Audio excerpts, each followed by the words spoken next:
yeewu leen bi Exidex yaa ngi ak Nit Doff. Voilà de killer donc l'homme des grands événements tey ki nga xamante ne c'est une fierté comme li may wax toujours rek nekk na tey benn icône boo xamante ne à chaque fois mois de décembre bu yegsee ñëpp dañuy xamante ne oui le rap aujourd'hui va fêter encore une fois son existence grâce à lui moo tax à chaque fois dañ koy remercier moo tax Sénégal yi d'ailleurs moom di ko woon di ñëw massivement gëm naa ne Nit Doff li may wax toujours rek dem na moom événement bi moomatu ko Sénégalais yi ñoo ko moom bu ko bëggatuloo dëgg sax Sénégalais yoo koy jëli fi mu nekk andi ko parce que tout simplement on est fiers et on était pressé d'avoir un homme comme ça boo xamante ne au-delà même de la musique tey il peut recruter andi ko ci stade au profit pas de lui-même mais booy xool de tout le hip-hop li ñu koy wax chaque fois rek bu concert bi amee ñun aussi dañuy bëgg am suñu wàll ci moom mooy mu teel a yéeg aussi bégal ñu donc je pense que message boobu noonu depuis qu'il a démarré c'était tout simplement montrer sa générosité envers le hip-hop et puis le partage comme lu muy wax moom mu nekk combat am nañ ko bokk bëggante suñu biir yaatal ñëpp xaj nañ ci moo tax aujourd'hui ce succès là machallah sénégalais yi mu nekk une reconnaissance alors Nit toujours un plaisir d'être à tes côtés surtout dalal la ci émission Yeewu Leen. waaw merci. waa acca kon acca Nit. na ñëw si doyul waaye ngeen bu ñu buruxloo rek. comme temps yi fi mooy salle bi. Mamadou Ndiaye yow journaliste nga doo bàyyi animateur yi ñu wax ci variété bi quand même journaliste war nga toog ak animateur quand même. Mado est-ce que xam nga ci seen journaliste yi kat dañ koy def yenn saa yi dañuy jóg dem ne duñu def yenn Mamadou jógal journaliste nga fii ay animateur fi toog nit la wala dof la donc Nit Doff avec nous voilà on s'installe ñu installé wu toog ayca mën a tàmbali waxtaan bi foo tolloon yaa ngi ko doon wax Nit Doff nuyool voilà mu nuyoo baax na. waaw maa lay nuyu bu baax a baax di nuyu waa plateau bi yëpp encore une fois bu nekkaat plaisir bu mag a mag ma ñëwaat fii mon frère Pape Cheikh maa lay nuyu bu baax a baax. maa lay fay di nuyu Sénégalais yi ñuy seetaan di rafetlu invitation bi bi mooy sama énième fois ma ñëw si émission bi. je suis toujours très très bien accueilli ici. c'est normal c'est toujours un plaisir. c'est normal.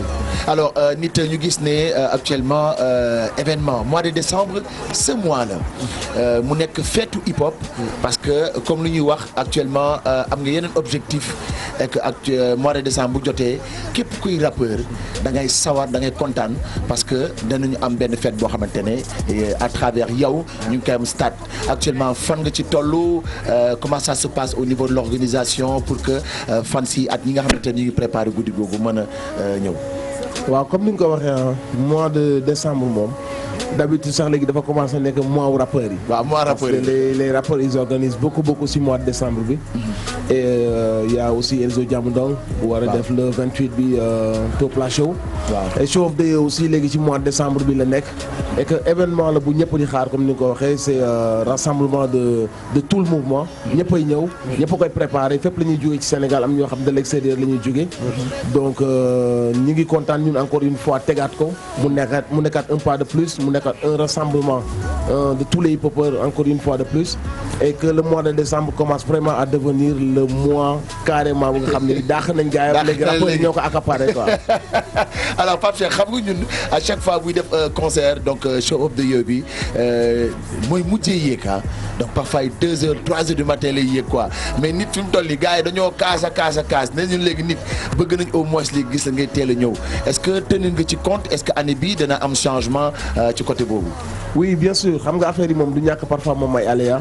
quand tu organises des concerts comme ça yoo xamante ne ni rassemblement de tous les hip-hopeurs la du ñàkk aussi que ni avec les invités avec les aléas et tout du ñàkk parfois moom retard. parce que da ngay bëgg ñëpp jouer. waaw du si ñàkk xam nga ñun comme on a toujours voulu que affaire bi mu nekk un truc de tout le monde. on n'a jamais voulu concentrer le truc sur Nit Doff donc du coup on a essayé de yaatal ko nu mu gën a yaatoo. et mais quand même on tient compte des critiques et des reproches warul guddee ba tax na ren on a pris les devants inchallah rabi et on demande au public d'être complice de ça ni ñuy nekkee complice mooy ñu teel a ñëw quoi. Tout le monde aura son temps de scène dinañ teel a jouer ça ce sera le vendredi donc dina am ñoo xam sax dañuy xëy liggéey samedi. donc nit ñi nañu teel a ñëw ñu teel a commencer comme ça tout le monde sera content. mais da ngeen wàññi nombre de personnes yi doon jouer wala même personnes yi ngeen garder le truc c'est de commencer tôt. même nombre bi quoi. même nombre. On a quand même diminué parce que vraiment comme on a benn ambition yaatal ko l'année prochaine on va faire peut-être 48 heures voire 72 heures. Il le faut.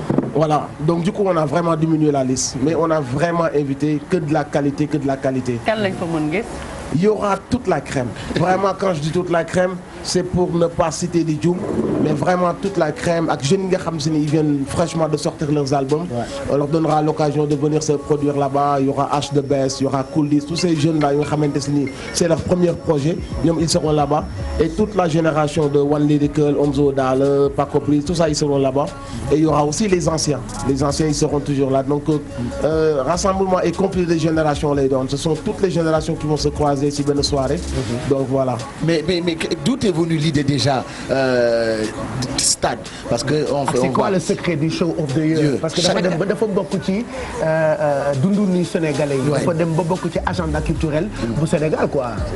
déclic bi secret bi man loolu mënu ma ko comprendre da ngay gis que engouement bi dafay gën a yokku. souvent da ngay gis benn événement boo xam ne avec le temps day décliner. di wàññeeku mais show of the year on fait ça chaque année. et chaque fois day dem crescendo. et c'est même devenu un festival de hip-hop. Voilà c'est mooy suñu festival de hip-hop en fait. c'est ça. Bon secret bi je pense rek mooy sincérité bi ñu demee ak motivation bi ñu demee ak détermination bi ñu demee quoi. parce que c'était pas facile au début mais dañu gëm suñu bopp liggéey y a pas eu trop de soutien y a pas eu trop de sponsors mais on s'est dit que ni avec la volonté même si yooyu ñëwul on peut faire les choses quoi. donc sénégalais yi aussi jàppale ñu si. ñu mën na yéen aussi jàppale ñu si parce que à chaque fois ñu ñëw fii dañuy gis ne nit ñi ñu ngi push quoi. ñu ngi push au maximum pour que affaire yi dem. donc c'est la complicité de tout le monde. ñëpp ñoo ko def seen affaire u bopp. et moo tax tey résultat bi ñuy am ñu ko si am quoi. Voilà alors toujours ci organisation bi mobiliser déjà stade c'est moom la ñuy wax c'est xaalis bu bari la sponsors yi dëgg la au début ils ont pas suivi mais terewul la bañ a dem bu doon ñu bëri la d'ailleurs sax ñu bëri loolu tax ñu def demi-tour wala ñu déposer la clé sous le paillasson mais yow da nga tenir toujours nga leen avec ou sans man damay def sama concert. waaw loolu dafay revenir rek ci discours bi ñuy tenir ak philosophie bi ñu demee xam nga chaque fois ci suñu musique dañuy wax Afrique gëm leen seen bopp. bu leen yaakaar ni bu leen Occident jàppale wala du ngeen dem wala foog ñu dimbali leen. à chaque fois day feeñ ci suñu musique. donc bu ñëwee suñu liggéey te wane wuñ ko. day mel ne dañuy contredire suñu bopp. c'est-à-dire que ni bu aide yi ñëwee on va faire ça beaucoup mieux mais bu ñëwul on va le faire avec les moyens du bord. cette détermination nag moo waral tey jii nii affaire yi di gën a dem affaire yi di continuer malgré que on trouve dommage que nga am say jeunes réew. ñuy exceller ci benn affaire di ci bouger mu gën muy générer de l'emploi di générer du profit pour beaucoup de gens. nos autorités waroon nañ ñu mën a jàppale ak les gens qui s'occupent des sponsors ici au Sénégal. On les voit accompagner d'autres artistes yu jóge faneen à coup de millions yu dul jeex. et que dañuy ignorer ñun les artistes qui sont là sur place on trouve ça très dommage. mais c'est pas ça qui va nous empêcher d'aller de l'avant. on est déterminés que bu ñu ragal ñëw ci mouvement hip hop bi. c'est vrai que yenn saa yi nga dégg yenn ci ay mbir yu ci am certaines personnes peut-être ils ont peur. il y a même des annonceurs yoo xamante ni ils peuvent se dire bëgguñu coller seen image ak telle ou telle chose mais c'est le monde hip-hop qui est comme ça. monde hip-hop dafa ànd ak musique de jeunes de voilà am na si yu bëri yoo xam ne nit ñi dañ koy yóbbu fu mu àggul. c'est juste ay confrontation yoo xam ne c'est entre MC c'est des choses que nous on comprend c'est pas si méchant que ça. et loolu dañ koy balayer quoi parce que Pape Cheikh annonceurs yooyu. ñi ñuy sponsoriser ñun xam nañ leen. xam nañ seen musique xam nañ seen discours. donc loolu mënatul nekk lay quoi si ñoom. ils sont en train de sponsoriser des gens yoo xamante ni ils prônent ay affaires yu doy waar seen musique ak seen ay vidéoclip. donc mënatuñ coller étiquette boobu rap Galsen. Absolument. donc c'est pas ça. la jeunesse sénégalaise c'est une jeunesse assez consciente. assez positive. et puis yéen vous êtes des responsables. absolument parce que mooy benn parce que boo koy xool tey ku ci nekk bu la sponsorisé xëy na 1000 personnes la sponsorisé 1500. grand théâtre la mais un stade Afrique wëral événement yi am ci stade dañu koy compter normalement xëccoo la waroon doon. sponsor yi c'est clair mais est-ce que dem nga envers ñoom parce que tamit parfois on se dit que yow comme da ngeen ne dem naa benn yoon ils m'ont pas suivi j'avais pas les suivre damay xaar ñoom ñu ñëw si man. non def nañ ñu waroon def yëpp moi je suis quelqu'un boo xamante ne nii je suis pas rancunier.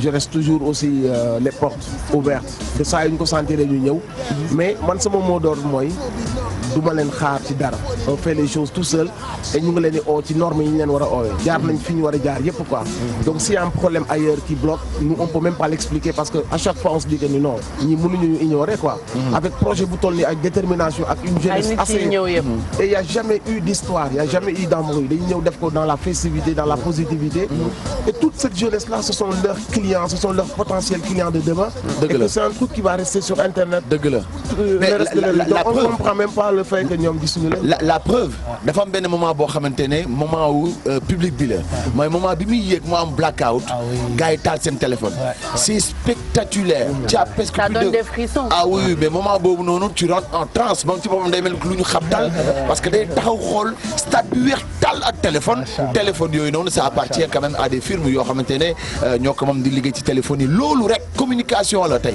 moom la ñu bëgg a wax ne événement boobu noonu toll na foo xamante ne léegi mooy dawal boppam parce que Sénégalais yi ñooy ñëw jëndi ticket yi ne année bi nag xaw ma ndax Louga ñooy njëkk a ñëw wala waa Dakar mais waa Dakar booy gars yi ils sont déterminés de année bi. xam nga daaw waa Dakar dañoo ñëw waa Louga yi dañu leen daan bett quoi. da leen daan bett mais daaw waa Louga dañu amuñu fu ñu toog parce que waa Dakar dañoo commencé naan di game voilà mais ñoom aussi maa leen di big up bu baax. ñu ngi may jàppale ñu ngi préparé ñoom aussi pour ñëw support ma. et sama ngërëm du ma ko yemale ci waa Louga ci Sénégal yëpp laa koy yemale. laa koy boole quoi parce que ñëpp a may jàppale. toute la jeunesse région yëpp. animateurs yi des gens yoo xam ne mosuma leen gis. ñu ngi may support ci seen émission sans pour autant sax ma ñaan leen ko quoi. donc maa ngi boole di gërëmandoo ñëpp les Sénégalais de l'extérieur. ñëpp quoi tout le monde je remercie tout le monde. D'ailleurs sax en parlant de l'extérieur am na benn date boo jàpp aussi à la Bellevilloise pour Sénégal yi nekk foofu parce que ñoom it y a la demande à chaque année dañ naan ñoom it bëgg nañ seen foog ñëw tëggal leen ouais en fait waaw loolu moo nekkoon suñu objectif l'idée c'était de ñu mën a jël le show of the yóbbu ko à l'international et cette année avec Chaim bu ñu liggéeyal c'est la première fois que show of the war a génn Dakar dem à Paris donc on a invité des artistes yoo xam ne dañu leen war a faire benn plateau bu mag foofu pour représenter le rap galsen représenter suñu drapeau donc loolu aussi nekkoon na samay rêve à chaque fois que je venais je sais pas si vous en rappelez je vous disais que ni mon rêve c'est de jël show de yóbbu ko partout dans le monde et là c'est booy nekk suñu première part donc on appelle tout le monde tous les Sénégalais yi nekk à Paris les Africains ñëpp nañ ñëw jàppale ñu si suñu objectif aussi mooy depuis boobu ça fait bi mooy 9e édition ñuy liggéeyal rap galsen léegi nag il faut ñu jéem a teg yeneen jéego yu gën a mag quoi donc ren la ko yàlla tudd avec Chaim bi nga xamante si ni moom ñëw na il a réussi ça les artistes invités ont tous obtenu leur visa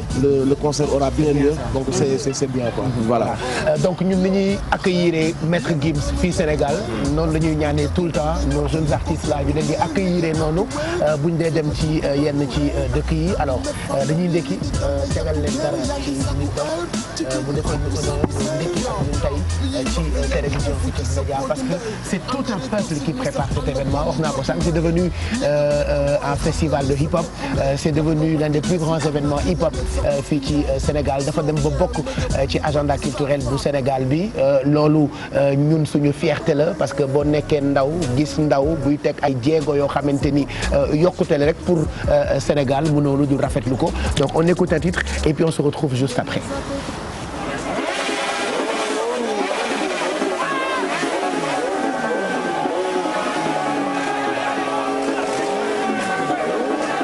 Ça un grand événement boo xamante ni ce sera un événement King FM d'ailleurs léegi nii bu ma jeexalee yeewu leen bi dinaa jóge fii monument de la Renaissance dem Almadies gunge leen ci King FM 99.4 ba 14h donc en paraté nit dof tey mooy suñu invité je pense que am na sujet bu am solo boo xam ne ni dañ ci bëgg a ñëw léegi nii ak moom.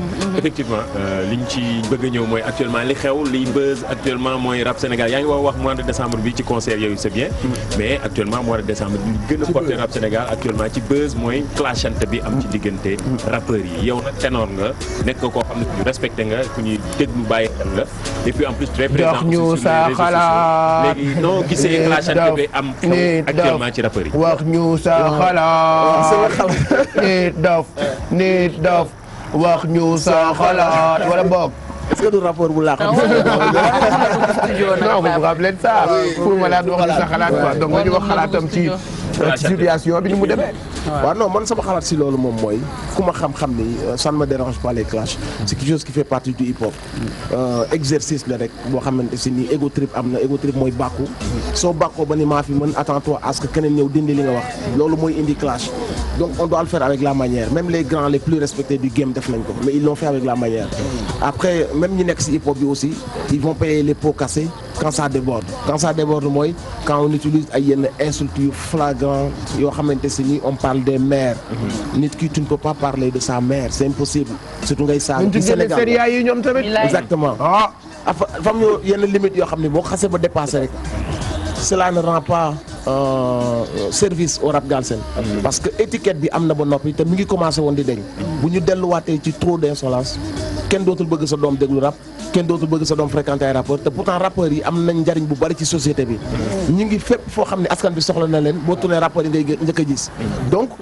cette nouvelle génération là ils font du bon travail sérieusement ñu ngi liggéey hip hop ñu ngi koy gën a rendre populaire mais nag parfois ñu juum ci jaawale excès d'insolence et d'arrogance ak yenn yi daal donc man damay ñaawlu nga tudd ay yaayu nit complètement y a des choses codées yoo xam ne jeunes yi mën nañ ko comprendre voilà mais nag boo ñëwee flagrant nga saaga ay mère plus personne va écouter le rap tey boo xoolee réseaux sociaux yi kenn nawlootuñu ndax yenn saaga yi donc je veux pas trop pointer du doigt un tel ou un tel mais nañ wàññi daal côté bu insolent bi de trop et que mu reste un truc vraiment entre jeunes ñu bëri dañu yaakaar ni clash bi tu es visé mais toi est-ce que tu te sens visé ndax di nga répondre ndax nit dof ñun xam nañ la clash parfois yaa koy sax entamé te ku la wokk nga ruju ko léegi là tu te sens visé fetalam la yore bu guddi jotee ko tooñ mu dem fëgg la tiire la man yooyu laa bëgg di def sax léegi am sama métrailleuse classe Bouba Ndour gi ku ma ci tooj rek bu guddi jotee ma dem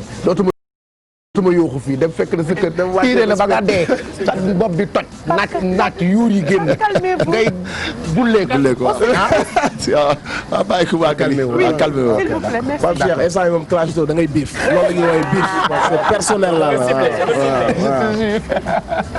non man moom man nit laa rek si game bi laa bokk je ne suis pas intouchable donc su amee ay pics yu ñëw si man wala de ay trucs ciblés yu ñëw si man du moment que ça dépasse pas la ligne rouge et que ça reste des mots juste pour me taquiner ou des choses comme ça damay xam que ni si game bi la bokk ça ne me dérange pas trop j'accepte pas le manque de respect yi mais suñu ma clashé je me dis écoute fii nga toll si game bi sa cër nekkatul loolu ay tolluwaay la quoi bi nga si tolloo li nga waroon def yëpp def nga ko moi je suis assez fédérateur guddi ñu toll nii lu mën ay jour on essaye de rassembler le maximum de gens dañ koy def aussi suñu ay album je suis en train de jël rap Galsen bi aussi di ko jéem a yóbbu à l'international di ko def festival maturité c'est important ak cette relation là que j'essaie d'entretenir avec la jeunesse ci sama réseaux sociaux yi muy samay prise de position yi ñu ma xamee su ma ko bëggee boole yenn détails yi guddi ñu toll nii àndul quoi donc du coup j'essaie d'esquiver dégg naa lépp nag li ma ci moom xam naa ko waaw après bon maa ma waaf rek bàyyi gars yi ñu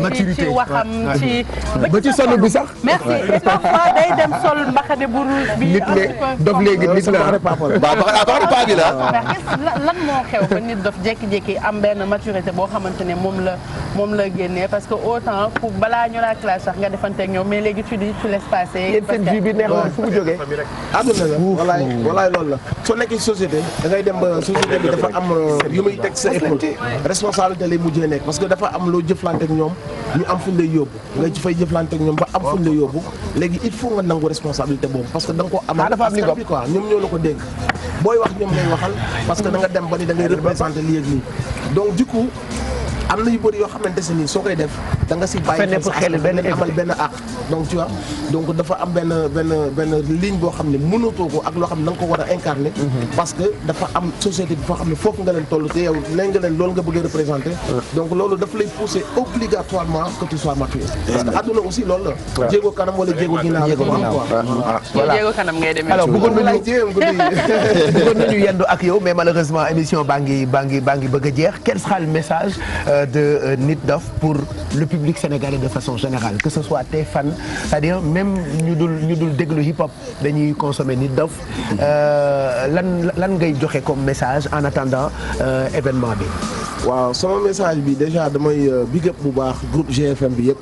parce que franchement jàppale nañu bu baax. si c'est normal c'est normal Ndiaga aussi ñu ngi koy big up bu baax a baax ñëw na jàpp si bu baax a baax. King FM aussi jël nañ affaire bi tooj ko def ko seen affaire quoi vraiment King FM amuñu seen fay. merci maa ngi big up aussi tout le mouvement hip hop.